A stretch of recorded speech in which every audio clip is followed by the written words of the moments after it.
बिस्मिल्लाहिर्रहमानिर्रहीम। अस्सलाम वालेकुम नाज़रीन, आप देख रहे हैं गोइंग अंडरग्राउंड और मैं हूं आपका होस्ट बिलाल हैदर चट्ठा। नाज़रीन, आज हम इशूज़ पर बात करें। सुप्रीम कोर्ट के अंदर दरख्वास्त दायर की गई है वफाकी हुकूमत और पंजाब हुकूमत की जानिब से 14 मई को इलेक्शंस के फ़ैसले पर नज़रसानी की इस्तदा की गई। सुप्रीम कोर्ट के अंदर ही कहा गया कि जिस तरह से सुप्रीम कोर्ट का ऑर्डर था कि 14 मई को इंतखाबात होंगे पंजाब और KPK के, इन इंतखाबात पर दोबारा से नज़रसानी अपील की गई। तारीख़ को आगे से दोबारा रीशेड्यूल करने के लिए सुप्रीम कोर्ट के अंदर कहा गया। इसके अलावा अगर हम बात करें मुल्क के अंदर इस टाइम पे सहाफ़ियों की भी बात की जाए तो इमरान रियाज़ एक बड़ा नाम है सहाफ़त में, अभी तक लापता है और आज 72 घंटे की मज़ीद मोहलत दी गई है पुलिस को इमरान रियाज़ ख़ान की बाजियाबी के लिए। सोर्सेज़ के मुताबिक कहा गया कि पुलिस ने तमाम तर एजेंसियों से, तमाम तर जितने भी इदारे हैं उन सब से तहकीकात कर ली हैं, लेकिन किसी भी एजेंसी के पास कोई किसी किस्म का सुराग नहीं मिला कि इमरान रियाज़ ख़ान उनके पास हो। ना जाने इमरान रियाज़ ख़ान कहाँ पर है। साथ ही बात की जाए अब पार्लियामेंट की तो 9 मई के जो वाक़यात हैं उनके ख़िलाफ़ करारदाद कौमी असम्बली में मंजूर कर ली गई है।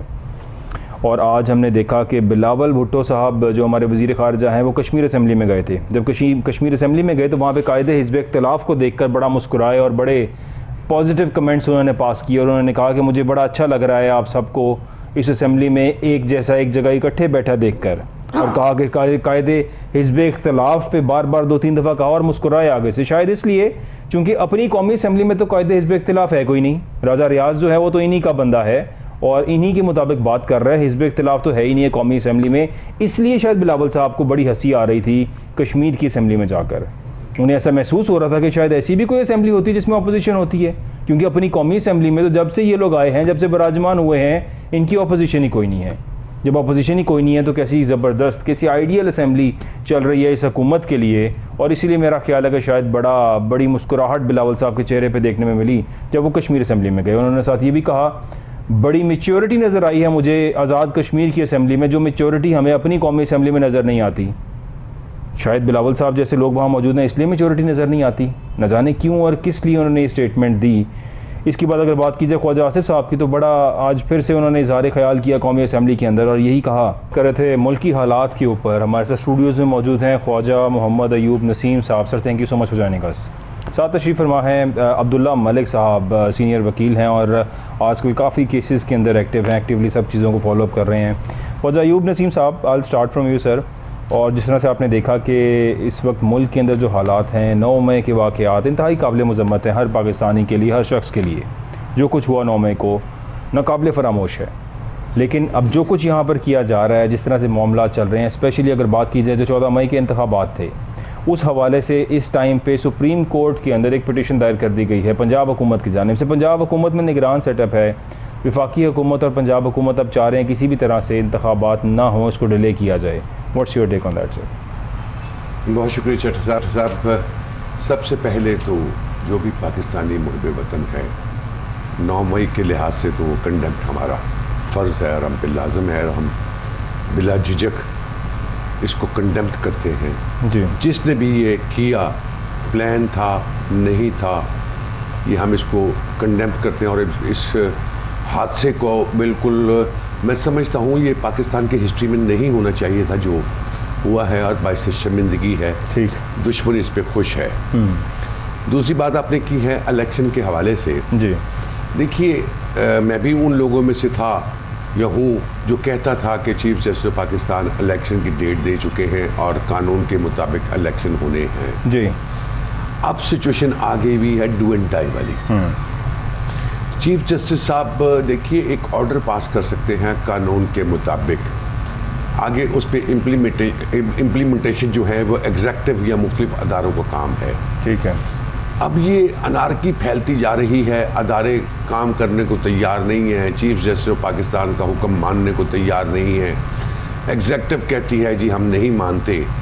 और केयर टेकर हुकूमत, हैरानगी की बात है आज उसने रिव्यू पिटीशन दायर कर दी है।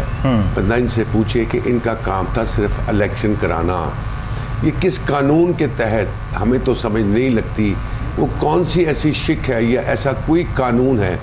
मैंने लॉ के स्टूडेंट और लॉ एक्सपर्ट से भी बात जब भी इस सिलसिले में की है तो वो कहते हैं कि ये पंजाब केयर टेकर गवर्नमेंट के पास की बात नहीं है, ना वो कर सकते हैं। ठीक, बहरहाल उन्होंने ये स्टेप उठाया है। आज मैं समझता हूँ के बाद ये क्लियर हो गई है कि इलेक्शन वाकई ही होते हुए नज़र नहीं आ रहे। लेकिन चीफ जस्टिस साहब भी या अदलिया कब तक ये यहाँ तो फिर बिल्कुल बाजू टर्न ले ले और कह जी मैं जंग करने निकलने लगे हैं। जितनी गिरफ्तारियाँ हो रही हैं, जजेस हजरात रो रहे हैं कोर्ट में बैठे हुए, हाई कोर्ट हो, सुप्रीम कोर्ट हो, लोअर कोर्ट हो, ये कब तक चलेगा और मुल्क कितनी अनारकी बर्दाश्त करेगा। मैं समझता हूँ कि हालात इस काबिल नहीं हैं कि अगर आने वाले चंद दिनों में इन तमाम चीज़ों को कंट्रोल ना किया गया, इसका वाद और वाद हल तो है इलेक्शन। अगर नहीं है तो कम से कम कोई ऐसा एक सिस्टम बना ले जिससे सारी पार्टियां मुतमईन हो जाएं। और मेरा ख्याल है इसमें कोई बड़ी दोराई नहीं है और बड़ा इशू नहीं है कि अदारे बैठ के पॉलिटिकल लोगों को बिठाएं और इसमें अफाम तफहीम करवाएं और ताकि मुल्क अनारकी से निकले और लोगों का रोज़गार, पाकिस्तान में डर खौफ। आज हम सुबह उठते हैं तो पता चलता है जी फलाना ऑर्डर नया जारी हो गया, कौमी असम्बली ने ये फलान बिल पास कर लिया, जो ओवरसीज है उनके खिलाफ ये पाबंदियां लग रही हैं, उनके खिलाफ रेड वारंट जारी हो रहे हैं। यार ये क्या हो रहा है? मुझे नहीं समझ लग रही इस हुकूमत की कि ये हुकूमत, मान लिया इस पर तो दो राय नहीं, मैं कहता हूँ कि ये फ्लॉप है, डेड फ्लॉप है। तो ये डेड फ्लॉप कब तक चलाते रहेंगे? क्या मुल्क को तबाह करने का प्लान बना लिया है या कोई ऐसा एजेंडा है जैसे आप पीटीआई को कहते हैं? ऐसे मैं समझता हूँ कि अब तो ये जो पीडीएम है ये भी ऐसे ही नज़र आ रही है जैसे किसी बैरूनी एजेंडे में काम कर रही है। और इसका मंशूर बिल्कुल यही है कि एक हाइप क्रिएट कर दो पाकिस्तान में, लोगों का रहना मुश्किल हो जाए और लोग चीखो पुकार शुरू कर दें। मैं सच्ची बात बताऊं आपको, मेरे अंदर भी बहुत सारी बातें हैं, शेयर करने को दिल करता है जी। अब तो वो चीज़ें पार्लियामेंट ने अप्रूव कर दी हैं कि बात करें जी, खाना खाते हुए बंदा 2 नवाले ज़्यादा ले गया, पता लग जाएगा, उस पर भी आके कंटेम्प्ट लग जाएगी जी। पार्लियामेंट पे बात करो, कंटेम्प्ट पार्लियामेंट आ जाएगा जी आपको। अब क्या तज्ज़िया निगार क्या करेगा, किस पे वो आपको अपनी ऑब्जर्वेशन देगा? तो मुख्तसर तो हम यही कहेंगे कि हालात मुल्क की ऐसे हैं कि अगर ये चंद दिनों में कंट्रोल ना किया गया तो आने वाले दिन पाकिस्तान के लिए एक बड़ी मुश्किल कंडीशन में होंगे और पाकिस्तान को मुकम्मल करना मेरा ख्याल है इनके बस की तो बात नहीं है। इनके बस की बात नहीं है, बज़ाहिर ऐसे ही लग रहा है। हुकूमत की जो परफॉर्मेंस है वो हम सबके सामने है। जिस तरह से जो दावे किए गए थे हुकूमत की जानिब से, हुकूमती वज़रा जो फरमाते थे, शहबाज शरीफ साहब जो फरमाते थे, कोई भी अपनी कही गई बात को पूरा ना कर सके बल्कि यही कहते रहे और आज तक ये हो रहा है। डॉलर इसहाक डार साहब जो फरमाते थे, कहते थे मैं डॉलर चैम्पियन हूँ और मैं आऊँगा, मैंने ये वज़ारत ख़जाना का मनसब कई बार संभाला है और मैं कंट्रोल करूँगा इस मुल्क की मईशत को, इस मुल्क की इकॉनमी को ठीक करूँगा। आज शायद डॉलर 3-4 रुपये बढ़ने के बाद 303-304 रुपये ओपन मार्केट के अंदर सेल हो रहा है और डार साहब कहते थे मैं 200 से नीचे लेके आऊँगा, वो 300 से भी ऊपर जा चुका है। अब्दुल्ला मलिक साहब, क्या हो रहा है यहाँ पे सर? ये हुकूमत क्या कर रही है, क्या हालात देख रहे हैं आप?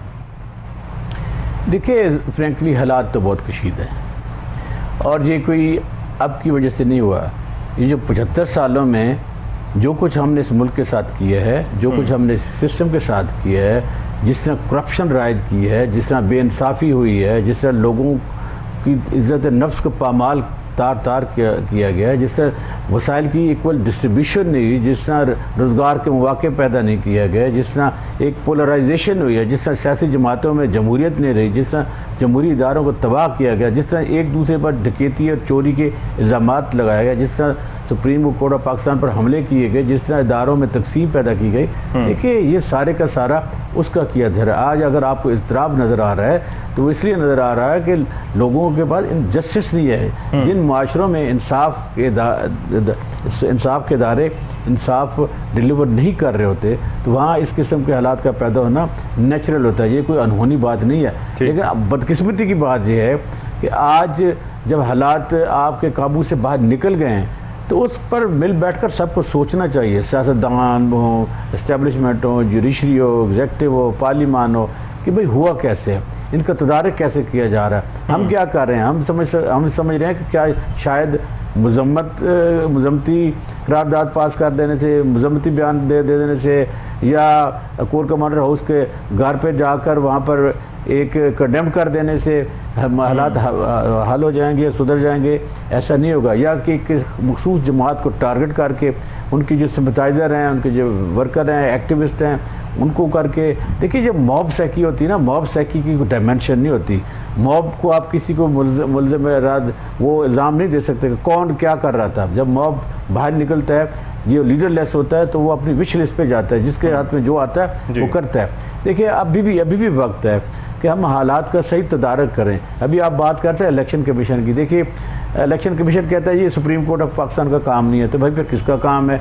इलेक्शन कमीशनर का काम ही है ना। इलेक्शन 2000 हमारा जो आर्टिकल 218 है। फिर ये कि एक जैसे हाई साहब का एक केयर टेकर सेटअप 18वीं तरमीम के बाद जब बारज़ वजूद में आया, तो उसका बुनियादी काम भी यही है कि उसने इलेक्शन के लिए इंतजाम करने हैं मुल्क और सूबे में या मुल्क में इलेक्शन करवाने हैं। अब वो केयर सेटअप जिसका एक काम ही है ये है कि उसने फैसिलिटेट करना, वो कह रहा है कि जी आप रिव्यू फाइल कर दिया है। देखिए चीफ जस्टिस पाकिस्तान बारह कह चुके हैं कि जो हमारी जजमेंट है वो पेनल्टी इख्तियार कर चुकी है, उस पर रिव्यू अब टाइम बार्ड हो जाएगा, रिव्यू नहीं आना। फिर एक ही चीज़ रह गई थी, वो कंसेंसस था कि अगर आप वाकई इन हालात से निकलना चाहते हैं तो हम नहीं कहते, हम तो आपको फैसिलिटेट टाइम दे देते हैं, लेकिन राय आपकी अपनी है। बिल बैठें और मुल्क के जो हालात हैं उनका तदारक करने के लिए, उन मसाइल से निकलने के लिए अपनी एक जो कंसेंसस की सोच है, एक इज्तिमाई सोच, वो लेके आएँ। बदकिस्मती से अगर वो हो जाता तो देखिए ना, जो लोग कंडेम कर रहे हैं 9 मई को, 9 मई उस वक्त ना होता। अगर वाकई जो कहा गया था कि 2 दिन 48 घंटों के बाद अब बैठेंगे तो हम एक दूसरे के साथ, बात सिर्फ इतनी थी जी कि एक माह के लिए, ये 15 दिनों के लिए हमने अपने मुल्क का बेड़ा गर्क करके रख दिया। हमने अदलिया को तकसीम कर दिया, हमने कौम को तकसीम कर दिया। इस तरफ कोई नहीं जा रहा कि इदारे अपना काम ही नहीं कर रहे। आज देखना, आज हमारी अदालतों में क्या होता है, जज कह रहे हैं देखिए दीवार पे लिखा हुआ, शायद हमारे कुरानों को नज़र नहीं आ रहा कि उस पर क्या लिखा हुआ है। वो डिजास्टर है सर, कौम को आप सब मिल बैठ के जाएं तो कुछ नहीं। जज, हर दूसरा जज, हर दूसरी कोर्ट ये कह रही है कि देखिए लाकानूनियत है, हम क्या करें, हम तो ऑर्डर दे रहे हैं, कबूल ही नहीं हो रहा। देखिए इस्लामाबाद हाई कोर्ट के एक मुअज़्ज़ज़ जब गोल औरंगज़ेब साहब फ्राइडे वाले दिन बाकायदा रो पड़े, उन्होंने जी हम ऑर्डर करते हैं, कोई मानता नहीं है। देखिए जब इस किस्म के ऑर्डर आएंगे, जब किसी और जगह से आपको डायरेक्शन दी जाएंगी तो फिर यही होगा। फिर आप ये ना कहें कि हम एक पॉलिटिकल पार्टी को दीवार के साथ लगाकर हम क्या करेंगे। मैं आपको बिल्कुल रोशन की तरह बताना चाहता हूँ कि जैसे कराची में MQ बनी थी, अभी आप हर शहर में MQ बनाएंगे, लोग टारगेट करेंगे। इसकी वजह देखें ना, क्राइसिस अपनी जगह, एक जलाओ घिराव को मजम्मत करना अपनी जगह करनी भी चाहिए, महज़ब माशरा में तशद्दुद नहीं होता, लेकिन उन वजूहात को तलाश करने के लिए कोई कमीशन नहीं है कि ये क्यों हुआ। हम ये कमीशन तो बना रहे हैं कि मेरी और आपकी जो गुफ्तगू है वो उसका नुक्ता नज़र क्या था, उसकी बैकग्राउंड क्या है। हम ये कमीशन बनाने सोचने के लिए तैयार नहीं है कि जिन लोगों ने वो ऑडियो वीडियो बनाई है वो कौन लोग थे, उनको किसने इख्तियार दिया था। आइन ने एक डायरेक्शन दे दी है, वो क्या थी, नवाज शरीफ भी यही कहता था, बेनज़ीर भुट्टो भी यही कहती थी। आखिरी बात कि आप भाई एक आइन ने आपकी हदूद हदूद मुकर्रर कर दी है। मैं आप जब ये बात कर रहे हैं तो शायद वो उठा के मुझे भी आपको भी ले जाए कि आप कौन होते हैं। हमने अपने दायरा कार को खुद ही सर, मेरे हर इदारे ने जबान बंदी के लिए कह दिया, पार्लियामान कि जी तौहीन हो जाएगी। अगर तौहीन नहीं हो रही थी उस इंसान की नहीं हो रही, अगर तौहीन नहीं हो रही थी उस गरीब की नहीं हो रही, अगर तौहीन नहीं हो रही थी उस माँ के बच्चे की नहीं हो रही जो बाहर जाता है 1500 के मोबाइल की खातिर उसको लाश वापस मिलती है। सर इन हालात में पॉलिटिकल पार्टीज को सोचना चाहिए, इक़्तिदार आने जाने की चीज़ है सर, आज नहीं तो कल। और क्या इक़्तिदार आपको 3-3 दफ़ा नहीं मिला?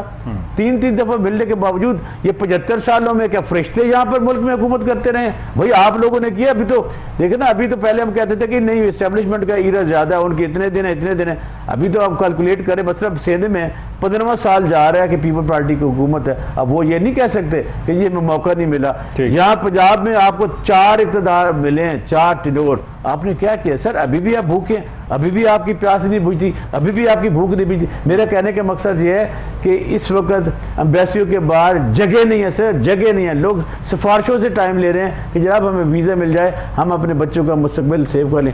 सर हमें इस मुल्क में रहना है, इस मुल्क के सर हमें हालात को ठीक करना है, वरना हर पिछले 1 साल में 11 लाख बच्चे चले गए हैं, पीछे एवरेज लोग रह गए। एवरेज मुल्क क्या चलाएंगे सर? एवरेज सियासतदान, average doctor, average engineer, average और किसी शोबे का, फिर सर हालात को कौन ठीक करता है? सोसाइटी की रेसिपीज होती हैं, मीडिया होता है, सिविल सोसाइटी होती है, एक्टिविस्ट होते हैं, इंटेलिजेंसी होता है, टीचर होता है, वाइस चांसलर होते हैं, लिखने वाले होते हैं, शायर होते हैं, अदीब होते हैं। सर उनका इस माशरे में कोई किरदार ही नहीं है। आप किनको ले आए हैं? कोई माफिया है, कोई प्रॉपर्टी माफिया है, कोई फलां है। अभी एक नई चीज़ चल रही है, अच्छा यार ये जो PDM है, जो पीपल पार्टी है, जो तो लाइबिलिटी है, कौम इन्हें एक्सेप्ट करने के लिए तैयार नहीं है, तो नए घोड़े ले आए। हमें नए घोड़े, नई पार्टी की ज़रूरत नहीं है। इन्हीं लोगों से, इसी सिस्टम से हमें आगे लेके चलना है। लेकिन एक वो सोच रखनी चाहिए जो रिकन्सिलेशन की पॉलिसी हो। हमें लोगों को दरगुजर करना चाहिए। लेकिन हाँ, जो हीनस क्राइम में मुलविस हैं, पिछले दौर में क्या हुआ, नैब नैब नैब नैब नैब, अब आ गया जनाब नहीं वो गलत है, इनको पकड़ लें। तो यार वो जो बेचारे हज़ारों की तादाद में जेलों में पड़े हुए हैं, तो उनका पुरसान हाल होगा। ठीक है, 1.5 लाख की खातिर बंदा 15 सालों से जेल में है, और अरबों खरबों लूटने वाले मस्जिद बांट के बाहर फिर रहे हैं। सर, जो लोग तो फिर इस माशरे में, इस मुल्क में ऐसा होता रहे। अगर कोई सोचता है कि कुछ नहीं होगा, हम गन पॉइंट पे उठा के उसका अब्दुल्ला साहब, जो जुडिशल कमीशन बना है अब, जिसमें जस्टिस काजी फैज ईसा साहब जो है उसको लीड कर रहे हैं, हेड कर रहे हैं, और चीफ जस्टिस ऑफ पाकिस्तान से पूछा ही नहीं गया, क्या ऐसे जुडिशल कमीशन को फॉर्म दिया जा सकता है सर? जो फेडरल लेवल पे तो जुडिशल कमीशन बन सकता है, लेकिन जुडिशल कमीशन तब बनता है जब आप फेयर हो। देखिए ना, कोई ऐसा जज जिस पे सबको एतमाद है। अब सबको पता है कि काजी जस्टिस फैज़ साहब मोस्ट कंट्रोवर्शियल है। एक ऐसे जज साहब जो रोज़ाना प्रेस रिलीजें भेज रहे हों और अपने कंडक्ट की खिलाफ वर्जी कर रहे हों, उनका रेफरेंस और कई रेफरेंस के खिलाफ पढ़ने पड़े हों, और पार्लियामान में जाकर चोरों और डाकुओं के दरमियान में बैठकर जब वो तकरीर कर रहे थे, शर्मिंदा हो रहे थे, कौम जब से क्वेश्चन कर रही थी। और फिर आपने ऐसे जजेस का इंतखाब किया है जिन पर क्वेश्चन मार्क है। मसलन आमिर कियानी साहब जो इस्लामाबाद हाई कोर्ट के जज हैं, उसके साथ बाकायदा ये ऑडियोज हैं कि उनके घर पर आजम नितार, एसर बून और कुछ इस्टेब्लिशमेंट के लोग मिले थे। उसके बाद इमरान खान को अरेस्ट किया गया था। और जो बलूचिस्तान के हैं तो वो सीनियर इस वक्त चारों हाई कोर्टों में से बलूचिस्तान के जो सारे ख्याल कर रहे थे कौमी असेंबली में, और कह रहे थे कि जस्टिस मुनीब अख्तर, एजाजुल हसन साहब और मुजाहिर अकबर नकवी साहब होते तो इमरान खान ने दरख्वास्त नहीं देनी थी, यानी जो ये कमीशन बना इसके खिलाफ, चूंकि पाकिस्तान तहरीक इंसाफ ने इमरान खान साहब, देखे ना, बस सच्ची सी बात है, उसमें आप क्या निकालना चाहते हैं? आप ये निकालना चाहते हैं कि 2018 के बाद इन वीडियो, इन ऑडियोज की बुनियाद पर हम वापस जा सकते हैं? नहीं सर, ऐसी चीज़ नहीं है। राना सनाउल्लाह साहब ने एक स्टेटमेंट दी, उन्होंने कहा जो ऑडियोज, ये कमीशन जो है तहकीकात कर सकेगा कि ऑडियोज कौन टैप कर रहा था। सर बात यह है कि मैं क्या कर सकते हैं सर, सच्ची सी बात है कि राना सनाउल्लाह साहब को अच्छे अल्फाजों में हम इसलिए नहीं याद कर सकते, वो मोहतरम है, लेकिन यह कि जिस तरह वो ऑयलिंग फ्यूलिंग करते हैं, जिस तरह जलती पे तेल डालते हैं। मसलन उन्होंने इमरान रियाज के खिलाफ कहा कि जी मुझे तो पता ही नहीं वो कहाँ है। भाई एक नॉन जर्नलिस्ट है, मुल्क का साफ़ी है, पूरी दुनिया इंटरनेशनल आपके इदारे ह्यूमन राइट्स चला रहे हैं, वो कह रहे हैं कि जी देखिए जब तक साफ़ी था ठीक है, अब तो पोलिटिकल वर्कर है, उसको कुछ हो भी जाए तो उसको वो चुके। देखिए अगर पॉलिटिकल वर्कर भी है, क्या राना सनाउल्लाह साहब पॉलिटिकल वर्कर की कोई इज्जत नहीं होती? आपको याद नहीं जब आपको उठा लिया गया था मोटरवे से और आपकी मूछें साफ कर दी गई थी, तब तो आप बड़े चिल्लाए थे। आज हमने देखा है कि हाजी साहब ने देखा माल रोड पर वो पोस्टर लगे हुए हैं। आपको शर्म आनी चाहिए। एक तरफ आप कहते हैं कि वोट की इज्जत दो, एक तरफ आप एस्टैब्लिशमेंट के लोगों के पोस्टर लगाते हैं। हमारे हीरोज वो हैं, बिल्कुल है, हमारे कौम के बच्चे हैं, हमारे भाई हैं, क्या हमारे बहन भाई। इसी ये कोई फौज कोई इंडियन की या जर्मन फौज तो नहीं है, ये हमारी फौज है भाई, ये किसी पार्टी की नहीं है, किसी बाप की औलाद नहीं है, इन लोगों की नहीं है, ये अवाम की फौज है, ये पाकिस्तान की फौज है, हमें इस पर फख्र है। लेकिन ये जो क्लेम करते फिर ये PTI के उनके खिलाफ है, पीपल पार्टी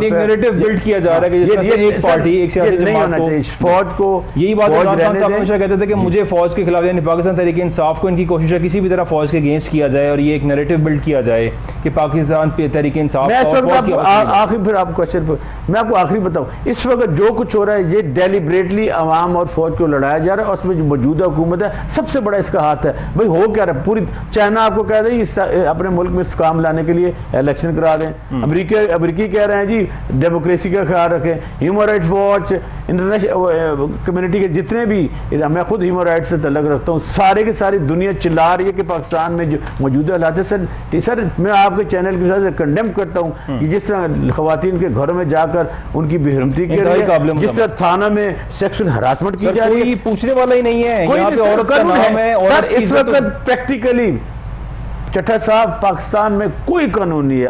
आइन की जो किताब है वो नीचे है, इस वक्त आइन चल रहा है 2023 पीडीएम का आइन चल रहा है, पाकिस्तान आइन पाकिस्तान नहीं चल रहा। किसी किस्म के राइट्स की बिल्कुल खिलाफ वर्जी की जा रही है, जिसे दुनिया कंडेम कर रही है, हम आपके चैनल में बैठकर कंडेम कर रहे हैं। और ये हमारे मुल्क के मुस्तकबिल का सवाल है सर, मुस्तकबिल ये तो चले जाएंगे, मर जाएंगे, खप जाएंगे, फिर आ जाएंगे, लेकिन मुल्क ने रहना है और मुल्क की रिप्यूट ने रहना है।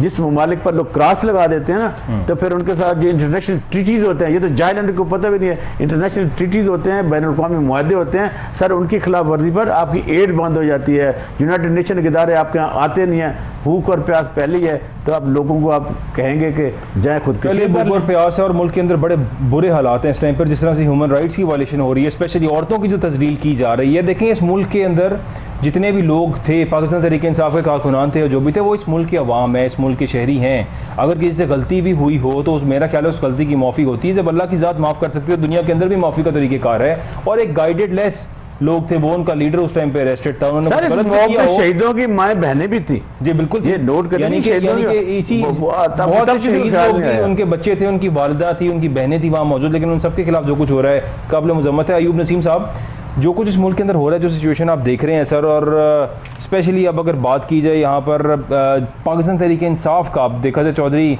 वजाहत हुसैन साहब की आज बड़ी खबर चली और उन्होंने भी वापस ज्वाइन कर लिया मुस्लिम लीग और वापस चले गए अपने भाई चौधरी शुजात के साथ, अपने बेटों के हमरा। और चौधरी परवेज़ इलाही साहब के बारे में कहा जा रहा है कि जिस तरह से वो भी शायद र्यूमर्स हैं कि पाकिस्तान तहरीक इंसाफ छोड़ना चाह रहे हैं, जबकि कल रात जब शहबाज शरीफ साहब गए हैं तो चौधरी परवेज़ इलाही साहब अपने घर से आराम से खामोशी से निकल गए, उसके बाद से अब तक कहाँ हैं इसकी कोई खबर नहीं किसी के पास। किस तरह से देख रहे हैं आप सर सिचुएशन को? गुजारिश ये है, आज सोशल मीडिया में मैंने एक चीज़ देखी, खबर, न्यूज़ फनी जी, और मैंने उसको बड़ा एंजॉय किया।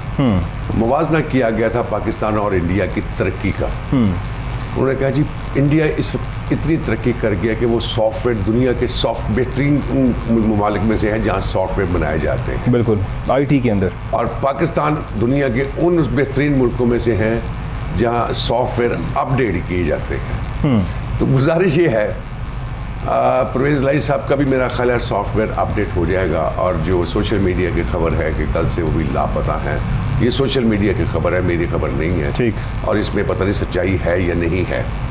बज़ाहिर वजाहत साहब चले गए और परवेज़ इलाही साहब मेरा ज़ाती ऑब्जर्वेशन है कि इतना वज़न उठा नहीं सकते। यानी इस टाइम पे आज जो स्टेटमेंट आई शफकत महमूद साहब की, उन्होंने कहा दो किस्म के लोग पार्टी छोड़ रहे हैं, एक वो जिनको टिकट नहीं मिली और दूसरे वो जो प्रेशर बर्दाश्त नहीं कर पा रहे। 80% अगर आप मुवाजना करें ना 3-4 दिनों में जिन लोगों ने इस पार्टी छोड़ी है जी, उनमें से मैं एक जर्नलिज्म का स्टूडेंट होने की हैसियत से कहता हूँ, हम रिसर्च करते हैं, लोगों के बारे में जानते हैं, पहचानते हैं, इनमें से कोई ऐसी नोन फिगर नहीं है जिसके पास उसके बैग में 10-20-30 हज़ार वोटों का खजाना पड़ा हो। सही, सारे ही ये टांगे की सवारियां थी जिनको टिकट दी गई थी और ये जीत गए।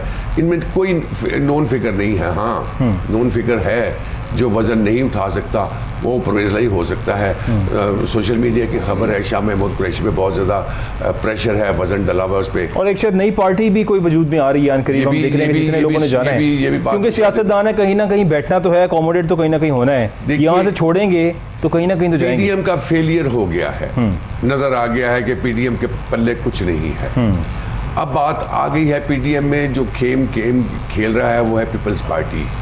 अब देखना पड़ेगा पीपल्स पार्टी कहाँ स्टैंड। जरदारी साहब पहले कह चुके हैं अगला वज़ीर आज़म जो है वो सिंध से होगा और वो उनका बेटा, उनका अगला जो जानशीन है वो होगा, लेकिन मेरा ख्याल है कि वो टेक्निकल तौर पे गलतियां करते जा रहे हैं। ठीक, और हो सकता है कि कमान उनके हाथ से भी निकल जाए। ठीक है, और लगाम अगर उनके हाथ से भी निकल गई और देर हो गई, इस वक्त अगर वो अभी भी हुकूमत में रहे तो मेरा ज़ाती ऑब्जर्वेशन है कि बिलावल साहब का जो फ्यूचर है ना एज ए प्राइम मिनिस्टर, मुझे वो डार्क नज़र आ रहा है। फिर कोई थर्ड पार्टी ही आके एज ए प्राइम मिनिस्टर काम करेगी।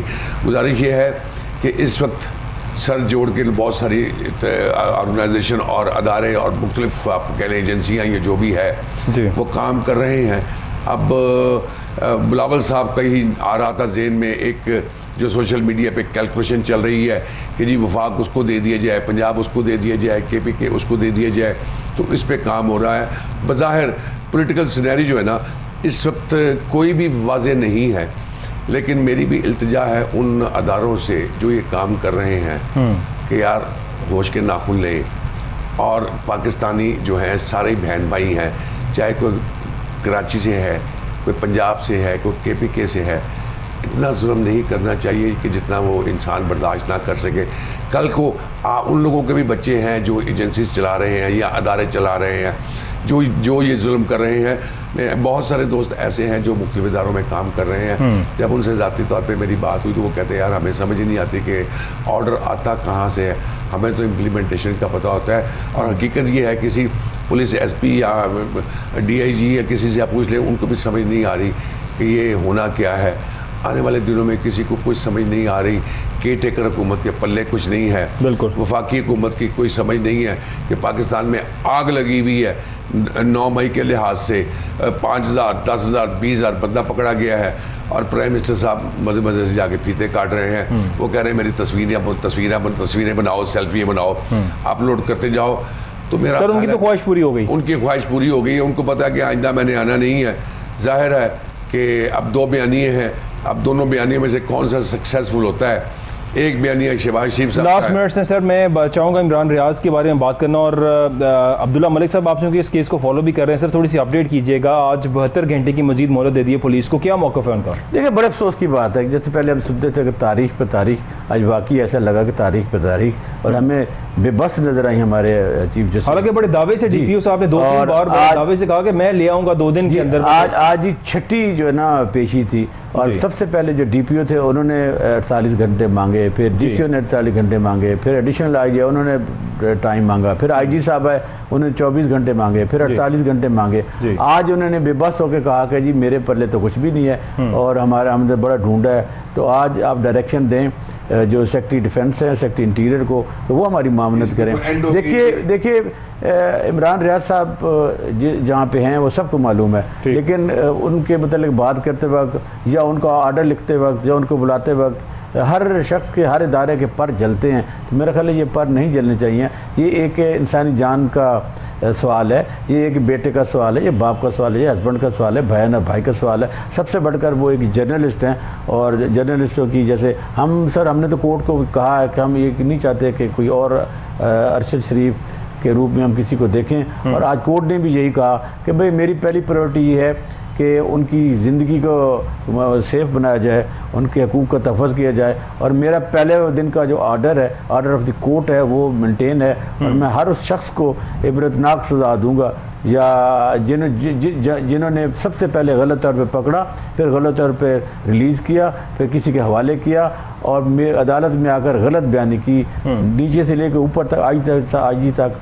कोर्ट ने कहा कि अभी मैं सब्र का मजा, ये यकीन है यही हो सकता है। अब कोर्ट के बाद देखें ना कोई बड़ा सख्त एक्शन ले रहे हैं, यानी जस्टिस हजरात भी। देखिए एक मिनट सर, उसमें सर कोर्ट के पास मार्जिन कम होता है, क्योंकि जो इदारे हैं तो उनके साथ चलना था। लेकिन एक मैं ज़रूर बताऊं कि जब औरिया जान मकबूल साहब को, क्योंकि हम आफ्ताब इकबाल साहब के केस में, औरिया जान मकबूल साहब के केस में, इमरान साहब के केस में भी पेश हुए हैं, जब औरिया मकबूल जान साहब का केस जस्टिस मोहतरमा आलिया नीलम साहब के पास था, तो उन्होंने IG से कहा था कि अगर कल औरिया जान मकबूल पेश न किए तो मैं तुम्हारी वर्दी उतार दूंगी। ये कोर्ट के पैरामीटर इसलिए कि बुनियादी इंसानी हकूक़ का तहफ़्फ़ुज़ आर्टिकल 3, 4, 9, 14 ये रियासत की जिम्मेदारी है। और जब पुलिस कस्टोडियन ने मेरे अपने राइट की, तो अगर पुलिस नाकाम रही है इस चीज़ सारे करने में, तो ऐसे IG को रहने का कोई हक नहीं है। और मौजूदा जो IG है सर, ये देखे ना, ये B टीम है इस रजीम की, और शर्म हमें ये आती है कि एक जर्नलिस्ट वजीर है, एक जर्नलिस्ट वजीर आला है, दोनों के होते हुए एक साफ़ी बराबर ना हो, तो मेरे आप पे और इंसाफ के मुंह पर तमाचा। यानी कैसे जर्नलिस्ट हैं कि ये देखें, यहाँ पर अगर किसी वकील के ऊपर कोई मुश्किल वक्त आए तो तमाम वकील इकट्ठे हो जाते हैं। यहाँ पे जर्नलिस्ट पे मुश्किल वक्त है, और ये तमाम जर्नलिस्ट जो केयर टेकर सेटअप में इस टाइम CM भी हैं, इस टाइम तमाम मिनिस्ट्रीज़ में भी हैं, उन्हें कोई किसी किस्म की फिक्र नहीं, कोई परवाह नहीं है। सब जब चट्टा साहब जब लिफाफा जर्नलिज्म शुरू हो जाए ना तो फिर ज़मीर मुर्दा हो जाते हैं। ज़मीर बेच के ही तो जी, लिफाफा शुरू होता है। और लिफाफा होता मुर्दा है ज़मीर के ज़मीर लिए। कभी हक की आवाज़ नहीं उठाते। ये लड़ाई है हुसैनी नज़रिए की और यजीदी नज़रिए की। हुसैन का नज़रिया वही है, यजीद बदलते रहते हैं और वक्त के यजीदों का वक्त अब ज़्यादा दूर नहीं है। Last minute sir. मैं चट्टा साहब आज हाई कोर्ट में नहीं था, अगर मैं होता तो मैं आज इमरान रियाज के वालिद को हाई कोर्ट में खड़ा होकर सलूट करता।